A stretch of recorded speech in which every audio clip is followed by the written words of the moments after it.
இந்த கூடை போட்டு முடிச்சிட்டேன் பாருங்கப்பா. பிஸ்கட் நாட் கூட இது வந்து 2.5 ரோல் செலவாச்சு. இது சில்வர் கலர் வந்து 2 ரோலு, ரெட் கலரு அரை ரோல், மொத்தம் 2.5 ரோலு. நல்லா பெருசாகவே வந்திருக்குது உங்களுக்கு. சாதா கீழே வந்து பேஸ் வந்து நார்மல் நாட்டு, மேலே வந்து கிராஸ் நாட்டு போட்டு பிஸ்கட் கூட போட்டிருக்கேன். ஒரு வருஷம் மட்டும் உங்களுக்கு இந்த ஷேப் வரும். அதுக்கு அடுத்த வரிசையிலேருந்து பிஸ்கட் வரும். அப்புறம் முடிக்கிறப்போ ஒரு வருஷம் வந்து உங்களுக்கு இந்த மாதிரி வரும். நல்லா கைப்பிடி வந்து பெருசாகவே போட்டிருக்கேன் பாருங்கள். நல்லா ஸ்பேஸ் வந்து பெருசாக இருக்குது. மார்க்கெட்டு கூட மாதிரி வந்திருக்கு பெருசாகவே. கைப்பிடி வந்து உருட்டு கைப்பிடி போட்டிருக்கிறேன். உள்ளே வந்து 6 ஒயர் கொடுத்துருக்குறேன்.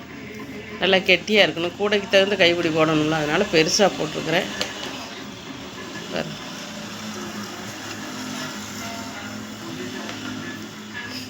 கீழே குமிழ் வச்சுருக்கேன். இன்னும் 2 கூட வைக்கலாம். சென்டரில் 2 குமிழ் வச்சாலும் நல்லா தான் இருக்கும், வச்சுக்கலாம். கலர் காம்பினேஷன் நல்லா இருக்கா பாருங்கள். பிஸ்கட் நாட் கூட உருட்டு கைப்பிடி 2.5 ரோல் செலவாச்சு. இது வந்து 24 வருஷம் நீளம், 12 வருஷம் அகலம்.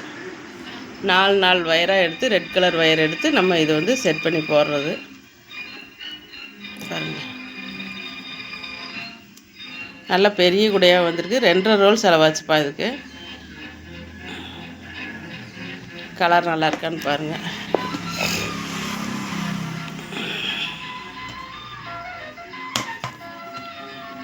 நல்ல பெரிய குடையாகவே வந்திருக்கு.